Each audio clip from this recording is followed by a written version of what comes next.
Halo guys, saya di sini akan menjelaskan tentang flowchart. Mari kita lihat. Saya akan menjelaskan tentang jenis-jenis flowchart. Yang pertama, bagan alir sistem atau sistem flowchart merupakan bagan yang menunjukkan arus pekerjaan secara keseluruhan dari sistem. Bagan ini menjelaskan urut-urutan dari prosedur-prosedur yang ada di dalam sistem. Ini contoh flowchart ya guys ya.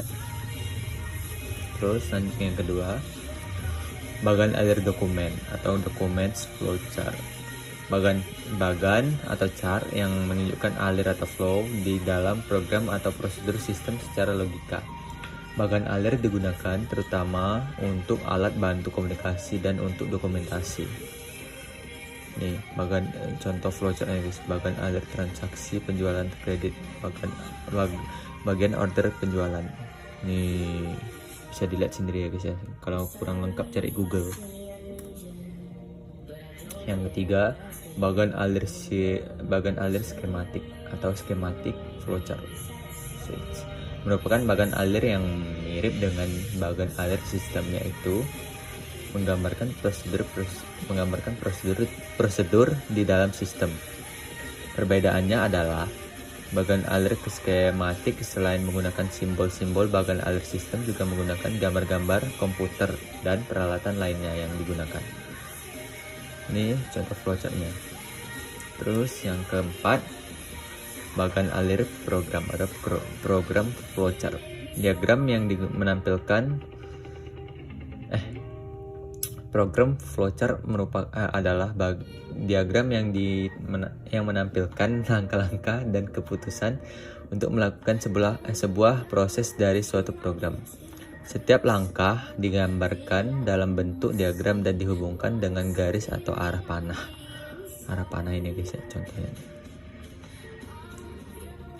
Terus yang kedua, saya akan menjelaskan fungsi dari setiap simbol flowchart. Saya mengambilnya dari sebuah website ya guys ya. Oh, itu pesannya diabaikan saja.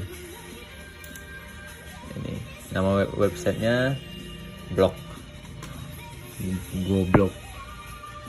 Yang pertama, saya akan menjelaskan simbol flow.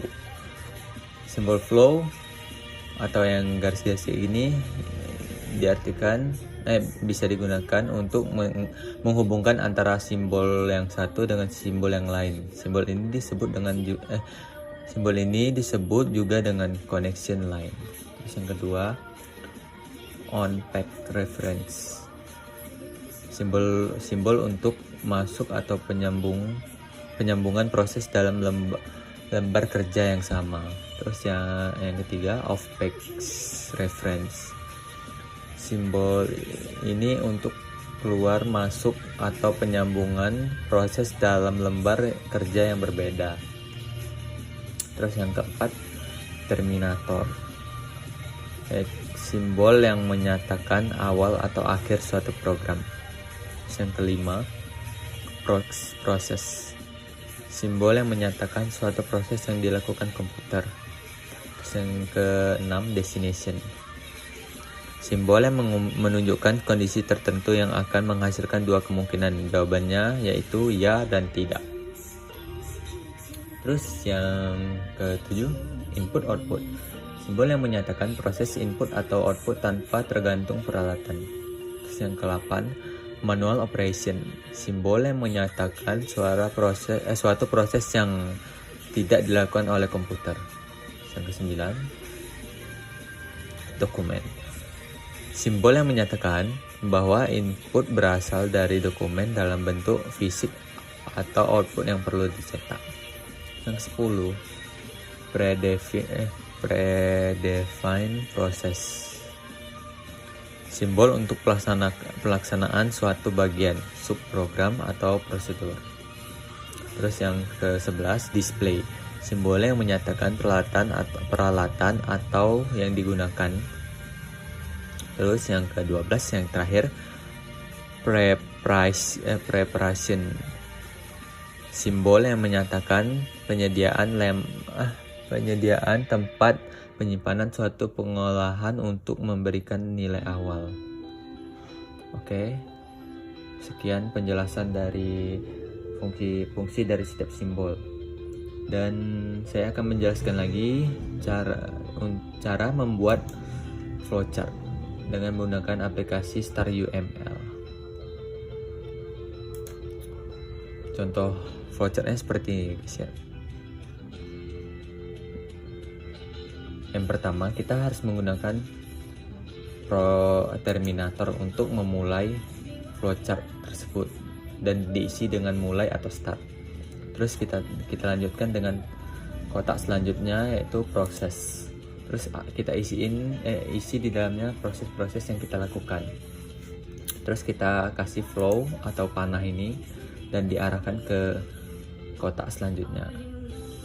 Terus lanjut terus sampai ke bawah, dan kita setelah habis proses tersebut, maka kita akan buat lagi ini, itu namanya destination. Contohnya seperti ini, guys ya, bisa dilihat sendiri dan sampai selesai. Bisa dilihat di sini, guys.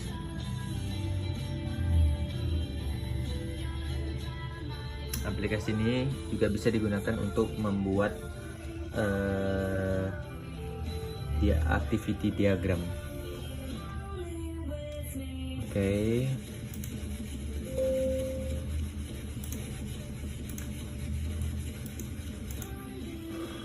Sekian video saya. Kalau ada salah, mohon maaf dan terima kasih.